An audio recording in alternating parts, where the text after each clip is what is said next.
Graça e paz, meus queridos irmãos. Vamos aqui para mais uma meditação no livro de Salmos. Agora, destacando o Salmo de número 4. Quero convidar você para que você possa meditar comigo nesta manhã em mais uma porção bíblica para nossa edificação espiritual. Salmo capítulo 4, do versículo 1 ao versículo 8, diz assim a palavra de Deus. Passamos a ler. Responde-me quando clamo, ó Deus, a minha justiça. Na angústia me tens aliviado, tem misericórdia de mim e ouve a minha oração. Prece poderosa, né? Ó homens, até quando tornareis a minha glória em vexame e amareis a vaidade e buscareis a mentira? Versículo 3. Sabei, porém, que o Senhor distingue para si o piedoso, o Senhor me ouve quando eu clamo por ele. Irai-vos e não pequeis, consultai no travesseiro o coração e sossegai. Ofereceis sacrifício de justiça e confiai no Senhor. Há muitos que dizem que nos dará a conhecer o bem. Senhor, levanta sobre nós a luz do teu rosto. Mas alegria me puseste no coração do que a alegria deles, quando lhes há fartura de cereal e de vinho. Em paz me deito e logo pego no sono, porque, Senhor, só Tu me fazes repousar seguro. Amém? Que Deus possa aplicar essa palavra no nosso coração. Então, Salmo de número 4, do versículo 1 até o versículo 4, estamos diante de mais um salmo de queixa e de clamor, de súplica, de lamentação da parte de Davi. Então, nós estamos estudando esses salmos que tanto nos edifica, né? Um salmo de apelo, de lamentação. Davi indaga aos seus opressores até ponto de ir à sua rebelião.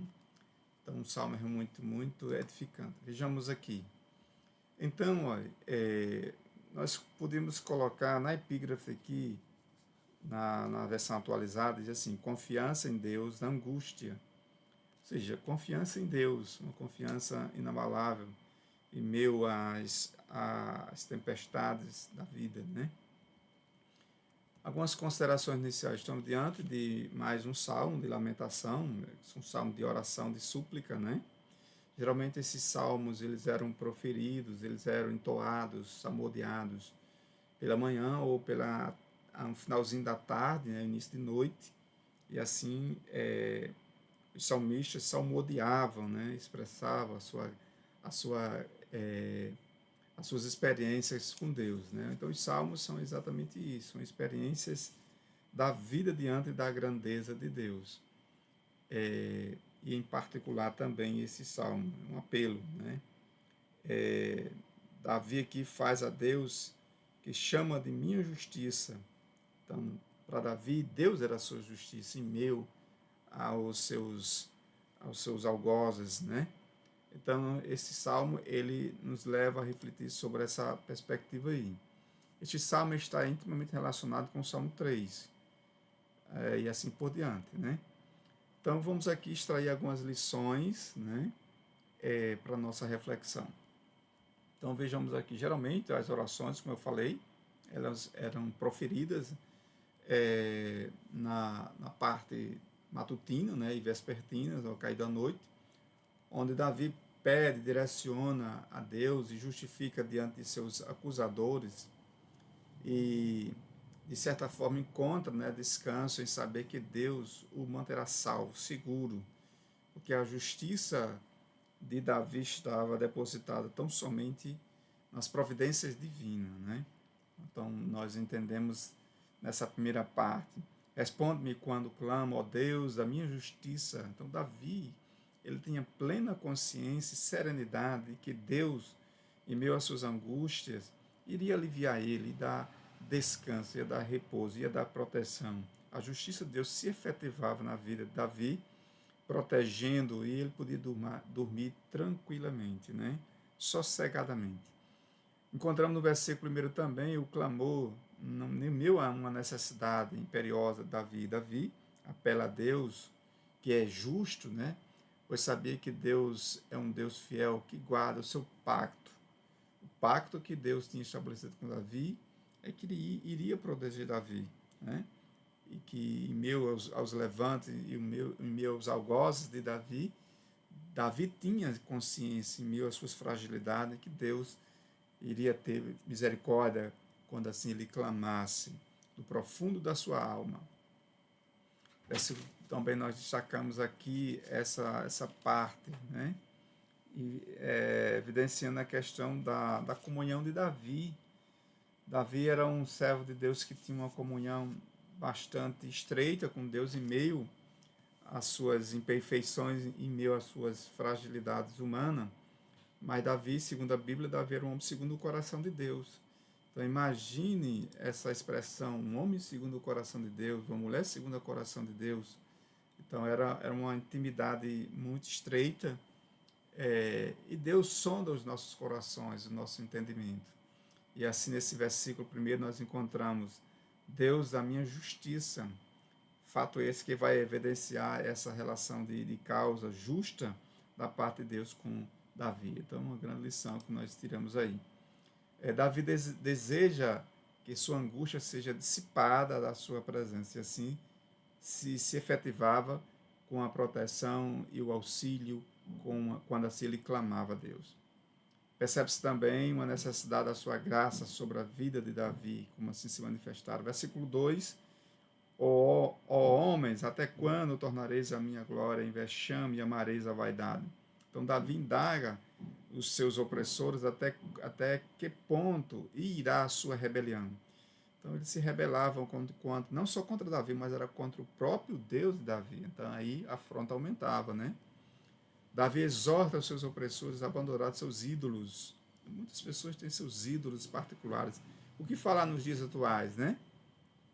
Em outro momento vamos refletir sobre a questão dos ídolos. Versículo 3, o cristão tem sido separado por Deus, como assim Davi. Sabei, porém, que o Senhor distingue para si o piedoso. Deus conhece o piedoso, aquele realmente que busca uma intimidade sincera, de coração aberto, entendimento também da parte de Deus. Então Deus cuida, né, dos seus, tem cuidado dos seus. Versículo 4, é importante sempre meditar na palavra, como assim nós estamos fazendo. Irai-vos e não pequeis, consultai no travesseiro o coração e sossegai. Meditai, buscar a palavra de Deus. Lâmpada para os meus pés é a tua palavra. Meditando na palavra de Deus. Santifica-se na verdade. A tua palavra é a verdade. O Evangelho segundo João nos traz esse ensinamento maravilhoso. Então é importante sempre meditar na palavra, de dia e de noite, em silêncio, sem irar, buscando forças do alto, em meio às aflições, às angústias, às opressões do dia, né? Versículo 5, cultuar o Senhor e confiar nele. Então, prestar um culto ao Senhor, oferecer sacrifício de justiça, confiar no Senhor. Então, prestar um culto de adoração a Deus, adorar a Deus na beleza da sua santidade, diz o salmista, né? Versículo 6, um pequeno vislumbre da presença de Deus é suficiente para dissipar as angústias, as opressões, os algozes, né? Há muitos que dizem que nos dará acontecer o bem.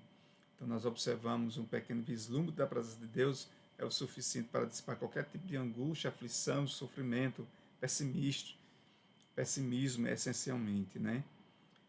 Versículos 7 e 8 diz assim, mas alegria me puseste no coração. Davi, em meio ao problema, às problemáticas, né? Nós observamos a confiança somente em Deus da parte de Davi. Então, são ensinamentos que nós encontramos nessa porção bíblica, nesses 8 versículos. A alegria do mundo baseia-se sobre cereais e vinho, como aí nós tivemos aí esse momento, né, da história do Brasil, momento do carnaval, onde as pessoas se deleitam, né, em vinho, em bebidas, etc, etc. Ou seja, enquanto que um grupo de pessoas se reservam para meditar, para comunhar, né, com Deus e também com os seus próprios irmãos, compartilhando as experiências, as alegrias, as tristezas e as vitórias por permissão de Deus. Então nós encontramos esses ensinamentos nessas passagens e fiquemos cientes de que Deus está conosco. Deus é o nosso baluarte, Deus é o nosso refúgio, Deus é a nossa solidez, é o nosso horizonte, é a nossa verdade, é o nosso porto seguro, como assim diz a sua palavra. Portanto, que essa palavra possa ser aplicada no nosso coração, que a graça de Deus possa nos inundar e que possamos em outro momento aqui trazendo mais uma porção bíblica da palavra de Deus, nosso espaço aqui, exposição bíblica e temática. Fique com Deus e até lá.